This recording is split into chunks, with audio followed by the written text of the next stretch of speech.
How you doing? This is Daryl Delaney. I am the consultant and CEO of a company called Strategic Design Consultants.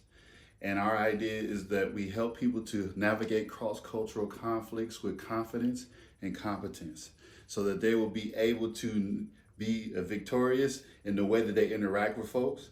And then they will have a toolkit so that they won't feel like they walk on eggshells whenever they're in a situation where there's a disagreement or a conflict. I'm here today to talk to you about how you navigate walking through interactions with a potential client. So let's say you are in a consulting situation, you have been called in and you are having the initial conversation with the person. I want to walk you through how that process should go. And if you implement these into your practice, I believe you'll be walking in a place where you will feel more confident in the business that you do, and you will be able to build rapport and respect and trust with those that they will want to do business with you. So the first thing that you need to do in order to do that is pay very close attention to who you're talking to. And don't forget that they're actually a person with some feelings. So you might want to go in and ask them how they're feeling, how they're doing. Because the way that they're doing can directly affect the conversation that comes after. If they're having a bad day, if they're having a day that they're not feeling very well, you might want to reschedule and say, hey, this might not be a good time for this. Did you want to reschedule? After you find out that they're not feeling very well. But if you ask them how they're feeling and they say they're doing pretty good, chances are that you'll have a good, positive conversation with them. But once you kind of get an idea on how they're feeling and how they're doing, the first thing you need to do is observe.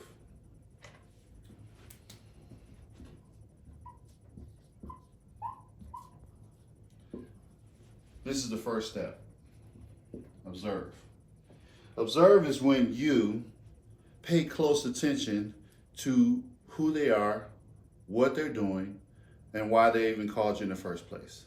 So you might start with a question like, so why did you want to call me today? Why am I here? What's the situation? So you're trying to get them to speak a lot. You don't want to go in presuming you know everything that you need to know, because every situation is unique and different to the client that you are serving. And I wanted you to make sure you knew that so that you could observe. So just like a news reporter, you want to know who, what, when, where, why. You want to understand the content of the situation. You want to know what the problem is. So what brings you in today? Well, I have a situation where we are a college and we have a demographic of students that are coming in that are new to us, and we have an influx of students who want to create a culture where they are working in harmony with each other, whether they're athletes or not athletes. Okay, so now you have a context on why they called you. So you want to get who, what, when, where, and why out of the way so that they can fill in everything you need to know, because you need all those ingredients to bake the cake, so to speak. So in order for you to even address the situation, you have to observe. Now, you know this if you've ever been to the doctor, because the doctor will ask you when you go into the family practice physician, they'll ask you what brings you in today. They'll ask you, how long have you been dealing with this situation that brought you in today? Then they'll start doing diagnostic checks. They'll check your blood. They'll check your breathing. They'll check your heart rate. They'll check your weight. They'll check your height. And then they'll check on the forms. They'll check the last time you were there. So in order for them to determine the treatment, they have to diagnose it.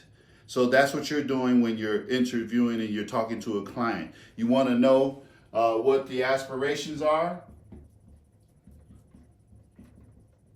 You want to know what their hopes are, what their dreams are, what the goal is, what are they trying to achieve. You'll be able to divulge that from them inside, because they have a plan, or they might not even know that they how to get to where they're going, but they actually know, hey, this is what we'd like to see happen.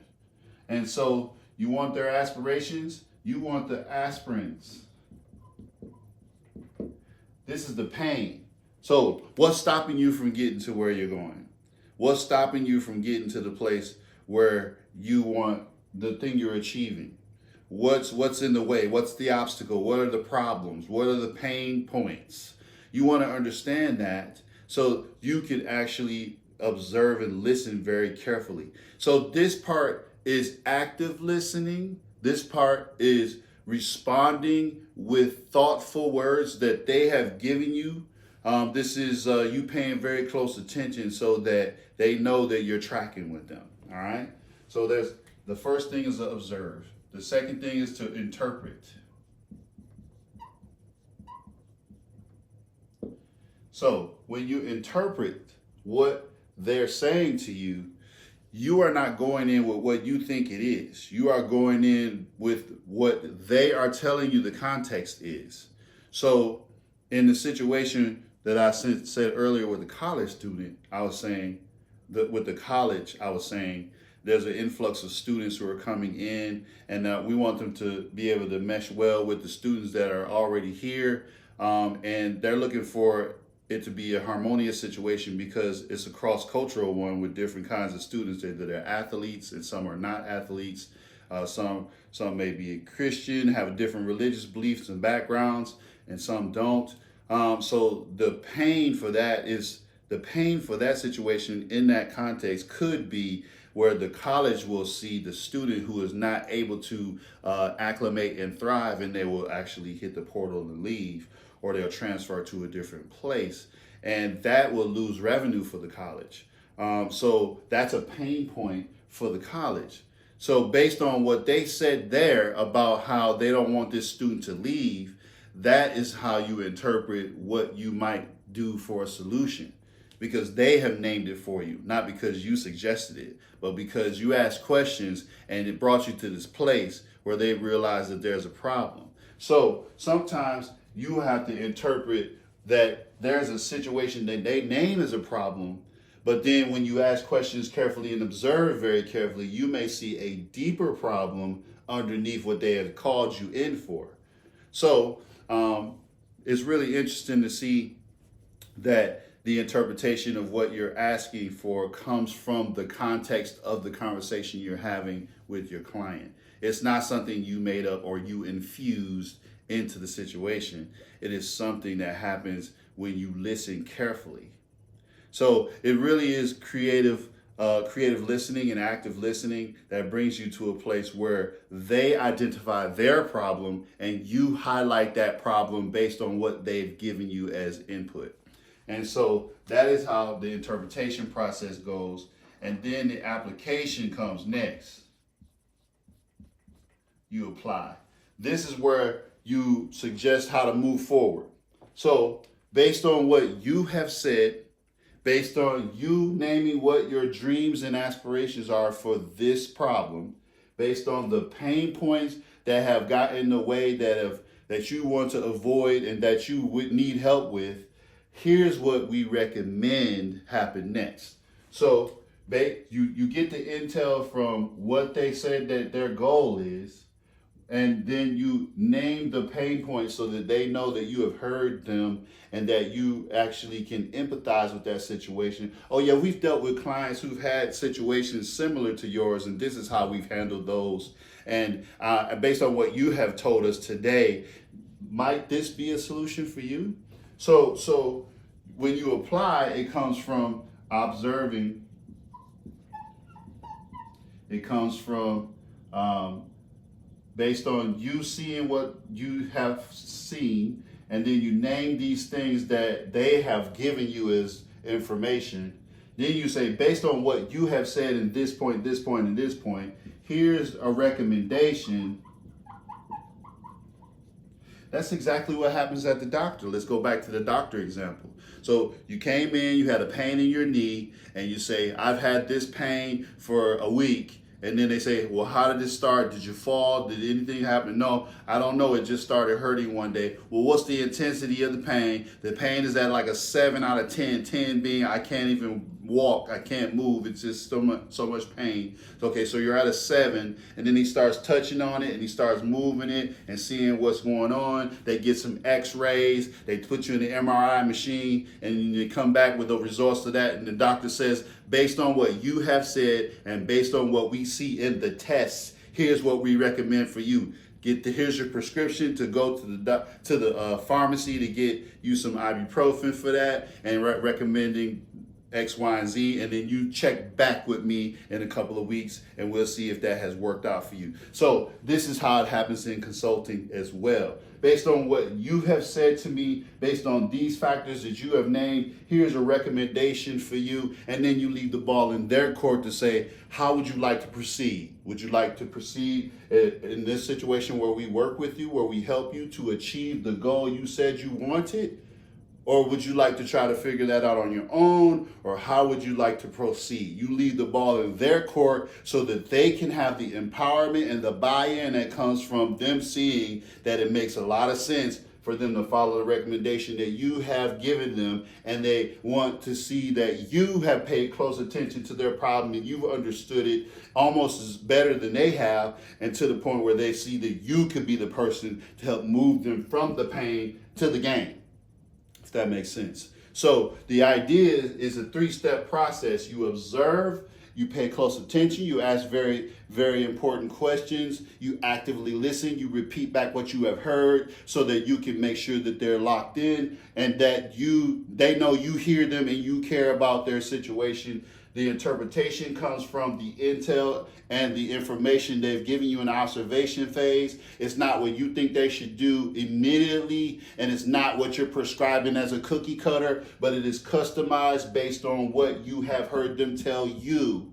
So you have used their information to interpret what the next step would be. And so based on these two steps, do not ever jump to this one when you come in, because you have no idea what the situation is. This is what you conclude when you have listened very carefully, you've allowed them to fill in the content, you provide the context for which they may move forward, and based on what you saw and what they've told you, you can make recommendations. Now, this happens over a process of maybe 1 or 2 or 3 meetings, and you want to make sure that you have the key decision makers in the room, the ones who have the power and the influence to actually make the actual things happen, as far as, yes, we get to move forward. Yes, we'll be able to compensate you. Yes, it's in the budget. We'll be able to move forward. So make sure that in order to minimize the amount of meetings you have, make sure everyone that is a stakeholder and is an influencer and has the authority to make the decisions happen is in the room with you, so that you can field and listen very carefully to all of them. Because if you don't get everybody you need in the room when you're trying to communicate these things, you're going to get some yeah buts in the conversation. They're going to say, hey, it would be great if but that sounds great, but we should have so-and-so in the room because he or she is in charge of X, Y, and Z. And I don't want to move forward unless we hear some information or input from that person. If you get all those people like that in the same room, then you will be able to have a conversation with each of them to observe, interpret, and apply, so that every one of you can get on the same page and you can remove any objections or concerns. You could address them about process, about product, about service, about time frame, about urgency, about when you want to start and how much is in the budget for it. And as you continue listening and watching these videos, we're going to get into some more of those. How do you deal with objections? How do you deal with negotiations? Because sometimes finding a good price point is very challenging. How do you deal with internal feelings of anxiety you might have, or nervousness about not knowing what to do or what to say? Or how do you actually build rapport and relationship with a person and actually make them feel empowered as a result of working with you? We're going to be able to get into all of those. We're looking forward to being able to release more videos like this, so that you can become a confident and competent person who walks alongside someone to help them get to a goal in a process. Whether you're a coach, whether you're a consultant, whether you're a mentor, or just a really good friend, you will be able to take these tools and apply them into your context, so that you will be able to serve those and care for those and help those and be a blessing to those that you are called to serve. So this has been Daryl Delaney. I'm glad that you're able to tune in today. Please like, follow, and subscribe to this channel, and you will see more content coming weekly to you. And we look forward to seeing you next time. God bless.